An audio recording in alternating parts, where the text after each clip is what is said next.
आणि आता मोठ्या टॉपने आपण बातम्या बघूया। लोकसभेसाठी वंचितची वाटचाल स्वबळाच्या दिशेने पूर्व विदर्भातील 5 लोकसभा मतदारसंघात वंचितने एबी फॉर्म पाठवले। वंचितच्या भूमिकेनंतर उमेदवारांना एबी फॉर्म दिले जाणार। मुख्यमंत्री एकनाथ शिंदे आज नागपूर दौऱ्यावर। महायुती लोकसभा उमेदवार अर्ज दाखल करताना शिंदे उपस्थित राहणार। भाजपचे नितीन गडकरी आणि शिंदेगडाचे उमेदवार राजू पारवे आज उमेदवारी अर्ज भरणार। रामटेक लोकसभेसाठी काँग्रेसच्या रश्मी बर्वे आज उमेदवारी अर्ज दाखल करणार। काँग्रेसचे नेते सुनील केदार यांच्यासह इतर नेते आणि कार्यकर्ते उपस्थित राहतील।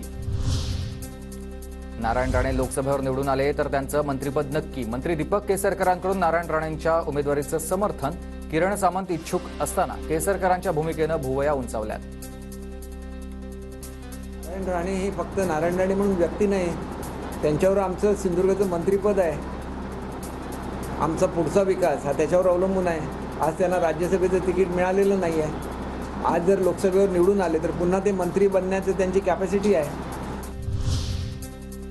अजित पवारांनी वेगळा निर्णय घेण्यामागे अनेक कारणं, परिस्थिती काही सांगून येत नसते। अजित पवारांनी वेगळा विचार केला असेल तर काय चुकलं? भोर तालुक्यातील गाव भेटी दौऱ्यावेळी सुनेत्रा पवारांचं हे वक्तव्य आहे।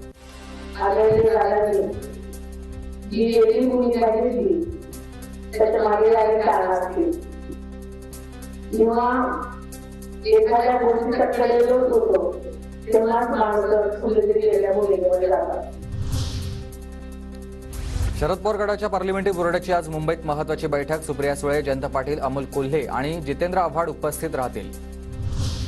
अजित पवारांच्या उपस्थितीत आज पुण्यात 3 मतदारसंघाची बैठक। माढा, नाशिक आणि सातारा मतदारसंघाचा अजित पवार आढावा घेणार आहे। राज ठाकरेंच्या उपस्थितीत आज शिवतीर्थावर मनसेची बैठक। लोकसभा निवडणुका आणि गुढीपाडवा मेळाव्यासंदर्भात बैठकीचं आयोजन। सुनेत्रा पवारांचा बारामतीत गावभेट दौरा। लोकसभा निवडणुकीच्या पार्श्वभूमीवर सुनेत्रा पवारांच्या भेटीगाठी।